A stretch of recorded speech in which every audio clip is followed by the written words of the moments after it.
করেছিলেন। ঈসা আলাইহিস সালাতু ওয়াস সালামকে আল্লাহ পাক নবুয়ত প্রচারের জন্য মুজিজা দান করেছিলেন।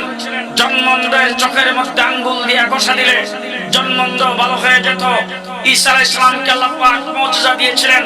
কবরের কিনারে দাঁড়ায়া কুম বিসমিল্লাহ বললে কবর থেকে মৃত্যু ব্যক্তি জীবিত হয়ে যেত।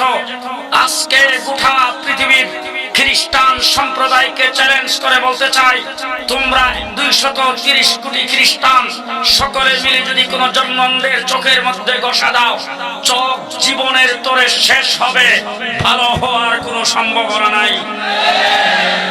ঠিক ঈসা আলাইহিস সালাম চলে গেছেন, তার মুজিজাও চলে গেছেন। সমস্ত খ্রিস্টানরা একত্রিত হয়ে একটি কবরকে সামনে নিয়ে যদি স্লোগান দিতে থাকে আর কুম বিসমিল্লাহ বলে যদি দুই হাতে ডাক দিতে থাকে, কবরের মাটি হয়তো গর্তে পরিণত হয়ে যাইতে পারে, কিন্তু মৃত্যু ব্যক্তি জীবিত হওয়ার কোনো আশা নাই। ঠিক না ঠিক?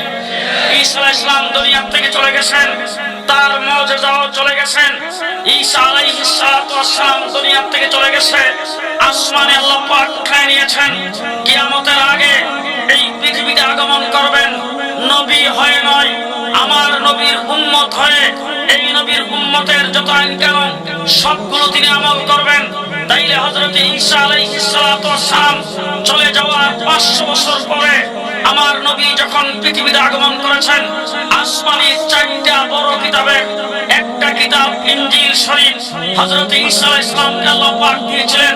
500 বছরের ব্যবধানে আমার নবী পৃথিবীতে আগমন করে দেখলেন ইনজিল